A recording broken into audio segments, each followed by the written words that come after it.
¿Qué onda, chavos? ¿Cómo están?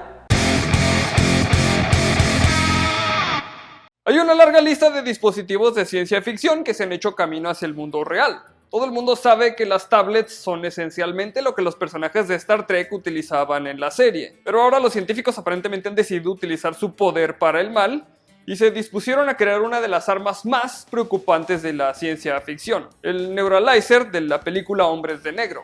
Si recuerdas los Neuralizers, ¿verdad? O tal vez no. Este dispositivo fue el que permitió a Will Smith y a Tommy Lee Jones borrar la memoria de todos los personajes con solo un destello de luz. Pues sucede que los investigadores del UC Davis Center de Neurociencia y el Departamento de Psicología han logrado borrar memorias específicas utilizando rayos de luz. Esto es completamente verdad.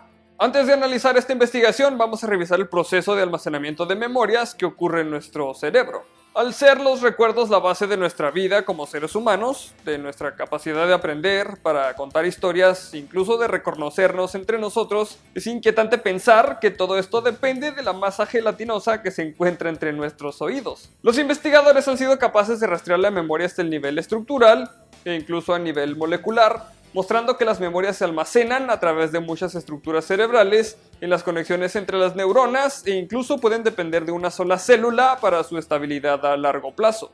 El cerebro almacena las memorias de dos maneras. Recuerdos a corto plazo, como un posible movimiento de ajedrez o un número de habitación de hotel, son procesados en la parte frontal del cerebro, en una zona altamente desarrollada llamada lóbulo prefrontal. Los recuerdos a corto plazo se transforman en memorias a largo plazo en el hipocampo, un área localizada en la parte media del lóbulo temporal del cerebro. El hipocampo toma memorias simultáneas de diferentes regiones sensoriales del cerebro y los conecta en un solo episodio de memoria. Por ejemplo, es posible que tengas una memoria de la fiesta de tu último cumpleaños en lugar de múltiples memorias separadas de cómo sonaba, olía o se veía la fiesta. Ya que los recuerdos se producen a través del hipocampo, las conexiones entre las neuronas asociadas con una memoria con el tiempo se convierten en una combinación fija. De modo que si escuchas una canción es probable que comiencen a llegar a tu mente otros recuerdos que asocian con un cierto episodio donde escuchaste esa misma música. En un escaneo cerebral los científicos pueden ver cómo las diferentes regiones del cerebro se iluminan cuando alguien está recordando un episodio de la memoria, lo que demuestra cómo los recuerdos representan un índice de estas diferentes sensaciones y pensamientos grabados. El hipocampo ayuda a solidificar el patrón de conexiones que forman una memoria, pero la memoria en sí depende de la solidez de las conexiones entre las células cerebrales individuales. A su vez, las células del cerebro dependen de proteínas y otros productos químicos para mantener sus conexiones y para comunicarse entre sí.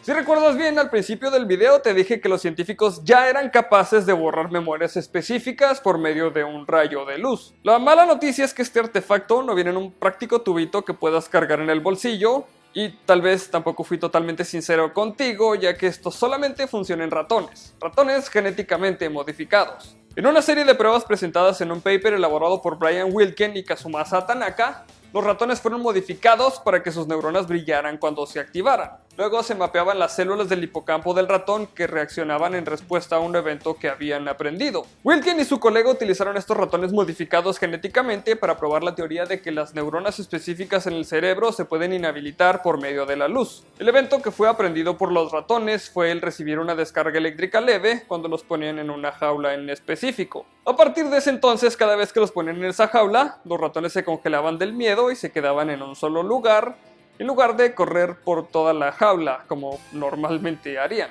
Aquí viene la parte divertida. Los todopoderosos investigadores apagaron la memoria que los ratones tenían de ser expuestos a la máquina de toques al lanzar un haz de luz a su cerebro por medio de un cable de fibra óptica. Como los investigadores tenían mapeadas las neuronas responsables de esos recuerdos, podían dirigir la luz a esas neuronas en específico sin perturbar las otras neuronas en el hipocampo. Así que cuando volvían a poner a los ratones en la jaula, ya no se petrificaban de miedo, aparentemente porque ya no tenían la memoria de haber sido sometidos a las descargas eléctricas. Por supuesto que este experimento aún no se ha hecho en humanos, o por lo menos no que sepamos. Y por ahora la luz tiene que entrar directamente al cerebro por medio de un cable, en lugar de ser un flash detectado por los ojos e interpretado por el cerebro. Pero este experimento nos pone un paso más cerca de hacer la ciencia ficción solamente ciencia, que si lo piensas bien es totalmente impresionante o inimaginablemente aterrador, dependiendo de a quién le preguntes. Yo me quedo con el primero. Claro que esto no significa que estemos a semanas de tener un neuralizador de la vida real para que las autoridades terrestres vayan por ahí libremente borrando memorias de los incautos transeúntes, ya que ninguno de nosotros ha sido modificado genéticamente para poder identificar fácilmente cuando se activan las neuronas de recuerdos específicos en el hipocampo, o por lo menos no que tú recuerdes. It's a mess, but hey, don't even worry about it. Sin embargo, esto significa que al menos una cosa en Hombres de Negro se acerca un poco más a la realidad de lo que la mayoría de las personas se puede imaginar. Claramente lo que sigue por descubrir es que Johnny Knoxville es en realidad un extraterrestre. Muchas gracias por ver este capítulo. Si el video te gustó, compártelo con tus amigos y si aún no estás suscrito al canal, ese es el mejor momento para hacerlo. Los saludos de hoy son para Daniela Palacios, para Juan Manzanares, para Red Falcon, para Rafael Fernández y por último para Super Dano. Ya sabes que si quieres que te salude solamente tienes que dejar un comentario. Solamente me queda recordarles que mi nombre es Arnoldo Montaño y como siempre, nos veremos en el futuro.